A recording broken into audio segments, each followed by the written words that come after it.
Hi, I'm Zach Morgenstern, and welcome to Close Listening. I'm joined as always by silent co-host Ludwig von B. In my last couple music review videos, I've been talking about Stevie Wonder's classic period. So I did a video on Talking Book, I did a video on Intervisions. I skipped Fulfillingness's first finale because I couldn't get my hands on a physical copy of that, and one of the things I like to do on this channel is celebrate the idea of getting your hands on CDs, whether it's borrowing them through libraries or building up a collection. I just like that idea. But anyway, I found a way to listen to the record, and it was pleasant enough. Didn't really add any favorites for me, though it was a Grammy winner, so other people might disagree. But anyway, now we're on to what some people would call Stevie Wonder's chef d'oeuvre, Songs in the Key of Life. So there are a lot of songs on this one. It's a double album plus a 4-song EP thrown in as a bonus at the end of the old physical records. So I'm going to try and go through all those songs quickly.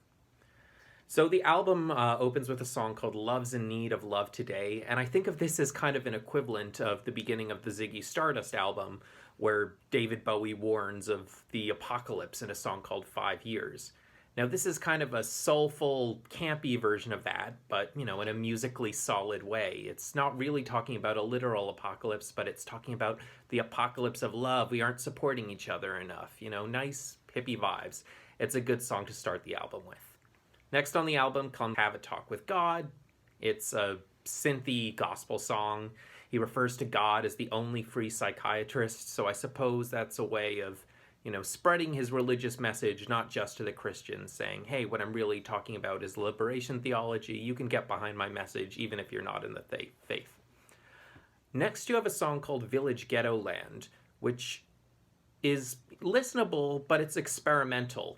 I talked about how on Talking Book, the song Big Brother is unusual because rather than hearing guitars or piano as the primary instrument, you're hearing Stevie's harmonica in the background in most of the song. Now, Village Ghetto Land, what you hear is a string arrangement, and it's a kind of a parody. You have the whiteness and fanciness of classical music backing a song about poor black communities. So it functions more as artistic parody. It both sounds beautiful, yet it doesn't quite sound right. It doesn't quite work as a hit song in the simple way. Next, you have a song called Confusion, which is an in-your-face, jazzy instrumental, and it's just kind of notable because the electric guitar is the most standout instrument on there, which is not an instrument that Stevie Wonder played, or at least wasn't one of his primary instruments. Now, next on the song, you have one of the real gems of the album, one of the unequivocal hits. It's a song called Sir Duke. It's just a celebration of music and a shout out to a number of the big names in jazz history, including Duke Ellington. And, my frustration with Stevie Wonder's classic period is that he's trying to do something different. He's trying to be an auteur and not just a singles artist. And he did some interesting things, but I think one of the problem is, he made so many great songs before he's an auteur, and by trying to sound different than some of those great songs, well, he's certainly making interesting, music history worthy work, but I'm not sure if these songs are as good as Uptight or Sign Still Delivered or I Was Made to Love Her. But with Sir Duke, he finds a song that's musically innovative. It's in between jazz and pop, but still has that high-voiced, joyful Stevie sound that made him great when he was quote-unquote little Stevie Wonder. The next song on the album is another big hit called I Wish. And because of my age and the music I happen to listen to, I first heard this song when it was sampled on the Will Smith track, The Wild Wild West. And, I couldn't make out the lyrics great in that one, in the sung part that is. And, there's a way in which Stevie Wonder sort of blurs the lyrics here, which maybe takes away from it a little bit.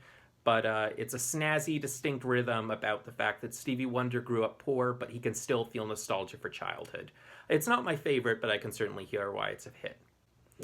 Next, there's a song called Knocks Me Off My Feet. It has a sound that I talk about as having kind of a moonlight piano, like a little bit of Debussy or something in there, and it kind of contrasts with the blazing horns of I Wish.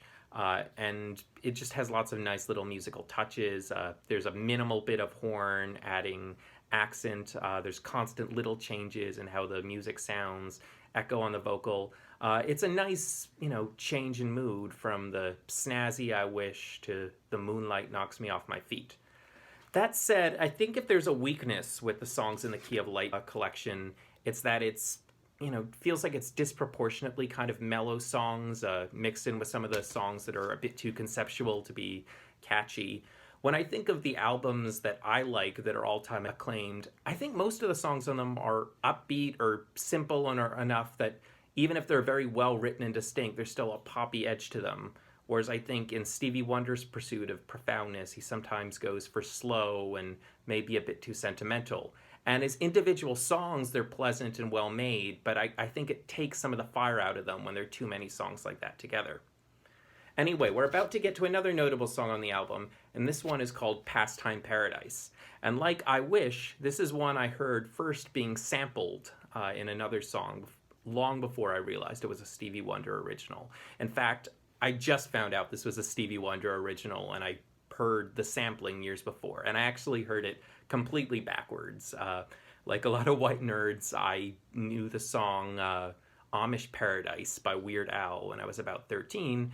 It didn't take me long to realize that that was based on a song called Gangsta's Paradise, but I did not realize that Gangsta's Paradise itself was sampling this song called Pastime Paradise. Pastime Paradise, it kind of uses a similar musical arrangement to Village Ghetto Land in that the strings are a disproportionate amount of the song, and that's just kind of weird on the ear. So even though it's sampling, I kind of like Gangsta's Paradise and of course Amish Paradise better because they just turn up the drums a bit in the mix and it just sounds, to my very conventional ears, I guess, like more of a straightforwardly catchy, appealing song. The other thing I'd say about Pastime Paradise is when you look at the physicality of the lyrics on the page, I see a huge contrast between what on the one hand are spiritual and philosophical verses, and then between them political verses. And it's kind of awkward, I think, with a song like this to even talk about verse and chorus. So I guess how I interpret what's going on with the structure of the song and its lyrics is that it's both criticizing people for being too distracted with material entertainment. There's kind of a vague religious, moralistic thing going on, saying, we have to look ahead to the afterlife, and the afterlife's about your virtue. It's about doing the right thing. It's not about your material possessions and your pride.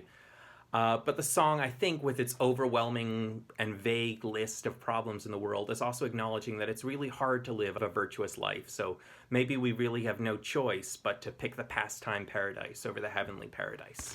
The next song on the album is Summersoft. It has nice sort of like raindrop piano, kind of similar to the moonlight piano sound I described on Knocks Me Off My Feet. Lyrically, it's a metaphor about how the seasons aren't exactly consistent, and it just sort of translates to the struggles of finding love. And it actually reminds me a bit of Carole King's sound on her children's album based on Maury Sendout books called Really Rosie. So the final song on the first disc of Songs in the Key in Life is called Ordinary Pain. It's not my favorite song, but it's pleasant enough to listen to. And it's split into two parts, where the first part is this slow bit of a man singing about ordinary pain, and the second half is this blistering retort from his partner. What I do think about it, interesting lyrically, is it's not like the man is directly criticizing the woman. He's sort of thinking about, why do I feel this way? Why is my ordinary pain getting me down so much? And then she comes back at him and says, how dare you? And I think this mirrors how conversations go in real life. We aren't necessarily fighting. One person's thinking one thing and another person responds to them as if it's a fight, but it doesn't necessarily have to be. So the second disc on the album starts with another one of the masterpieces. So after Sir Duke, the other great song for me is this one, Isn't She Lovely? And it's sort of a subtle surprise of a song because you hear a pop song called Isn't She Lovely? And you assume it's about romantic love, but in fact it's about fatherly love. It's about his baby daughter, Aisha. And I was actually surprised because I'd heard this song once on a tape or something, and then my family got the Stevie Wonder Greatest Hits CD, which is how I knew most of the Stevie Wonder songs, and I revisited that lately, and I was shocked to see Isn't She Lovely wasn't on it. And I did some research, and the reason for it, I think, is that Isn't She Lovely wasn't technically a radio hit, and that's because Stevie Wonder wasn't willing to cut it down for radio. And that's, my one gripe with this song, because it's not like it has very detailed verses. It's not like a Bob Dylan song where he has 10 stanzas worth of stuff to say. It seems like he didn't want to interrupt little bits of his harmonica solo, or he didn't know how to edit in these sound clips of Aisha. So this song that could really be a 3-minute song ends up being a 6-minute song, so it didn't get to be a radio hit. But other than being a bit unduly long, it's a great song, really easy to listen to, distinct sound, and really brings out the Stevie Wonder harmonica. The next song, however, on disc 2 just really didn't do anything for me. It's called Joy Inside My Tears, and it's just this weird combination, I guess, for me, of a sort of heavy sound with lyrics that aren't too interesting and vaguely sentimental. It just all added up to just feel like it kind of weighed the whole thing down, and I didn't really care about it. The next song on the album is more of a conceptual one. It's called Black Man, and it just sort of lists the different people who contributed to America. This was written with the American bicentennial in mind, and it emphasizes that there were all these black people and other people of color who played a key role in building America, and Stevie Wonder is just trying to construct this alternative to the American narrative. That said, it's a song that probably wouldn't be written by the social justice movements of today because there are these odd references occasionally to white men. So I think Stevie Wonder's really into the politics of building this rainbow coalition, I guess. And these aren't even white activists. It's like some random white doctor who he admires, who was an important inventor. I'm not remembering who it was right now. But I guess at that moment you saw referencing the Rainbow Coalition as a form of radical anti-racism, even as you're naming black people and engaging in the kind of black self-love you see from social justice movements today. You just see a tad of difference in how Stevie Wonder approaches that subject versus how it would be approached today. The next song is called Ghetto es una historia, I am singing. So it's a mix of Zulu and Spanish. All in all, it just adds up to a kind of Heal the World type vibe with its lyrics. It's a bit of an interesting sound, but it doesn't contrast too much with the rest of what's on the album. The next song is called If It's Magic. Here's Stevie Wonder doing something I observed him also doing on the Inner Visions album, where he's just having fun with the idea of metaphor. And so he's saying, you know, we use words for love like magic and everlasting. And he's saying, and why can't those words be literal? We use these great metaphors, but why can't they be real? The next song on the album, I think, counts as another one of the famous ones. It's called As. Which I think we can say is a provocative title. I think it just comes from the fact that some of the lines start with the word as, but when I heard that explanation, my reaction was to look at the lyrics and I'm like, if you wanted to name the song for a simple word in it that gets repeated, that says what it's about, why wouldn't you go with until? But anyway, as is very provocative. It's the kind of song title you remember. Now, I think this is where the album's overall mellow, sentimental feel comes back to bite it, because As is actually quite an interesting song. It's catchy. It has this nice shift between the sound of the verses versus the very choral sound of the chorus. But I just felt like I didn't notice it that much when I was listening to it in the context of the album. But because I remembered that provocative song title, I looked it up later and was like, oh, yeah, this is pretty catchy. The next song on the album is called Another Star. It has similar lyrics to As, a saccharine romantic melody. It says, for you there might be another star, but through my eyes the light of you is all I see. It's a nice, catchy song. I feel like it doesn't add too much, but it's one of the decent ones. Then we get to the songs that constituted the EP that was added to the record packaging on top of the 2 discs. And this next song is one that means a lot to me just because when I was little and I had a Planet Mobile, I decided, I guess because of the distinct rings and the colors it was presented as having, that Saturn was my favorite planet. And lo and behold, Stevie Wonder has this spacey sounding song called Saturn, where Saturn represents this escape to a utopian place.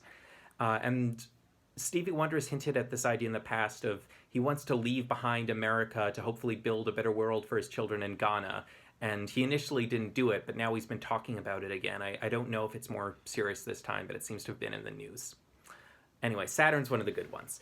The next track on the album is called Ebony Eyes, and it's a feel-good song that's all about one lyrical juxtaposition. So it goes, she's the sunflower of nature's seeds, a girl that some men only find in their dreams. When she smiles, it seems the stars all know, because one by one they start to light up a sky. She is a girl that can't be beat, born and raised on ghetto streets. So it's basically a black is beautiful, don't put down poverty kind of song, and it does it by just sounding like it's a standard, hey, that girl's got it going on kind of thing, while also drawing attention to the fact that she doesn't come from the traditional princess location. The next song on the album is called All Day Sucker, and I felt like it had a kind of proto-rap feel to it, but I don't know if that's actually accurate or it's just rap ends up sampling songs that sound like this. But synth with a bit of twang, fairly simple lyrics. All Day Sucker is used in a negative sense, in that you're a romantic who isn't that successful, who gets strung around, taken advantage of. And then finally, the album ends with a song called Easygoing Evening, which is just a relaxing, one for my baby, one for the road kind of song, a jazz tune, which is primarily Stevie Wonder playing his harmonica over the piano. So, Songs in the Key of Life. Pretty good album. I'm not sure it justifies being a double album, because when you hear great album of all time that's a double album, you think, wow, this is going to be one amazing song after another. There was a few songs that I didn't like, and a few songs that I thought, okay, these are good concepts, but they aren't going to stick in my head as hits. But overall, there was plenty of good stuff here, and I guess the real triumph again is Sir Duke, because it's Stevie Wonder returning to his pop origins while also doing something original and profound. Anyway, I hope to listen to more of his records in future. I'll have to think about what record I want to talk about next on the Close Listening series. Hope you enjoyed this. I'm Zach Morgenstern for Ludwig von B. See you next time.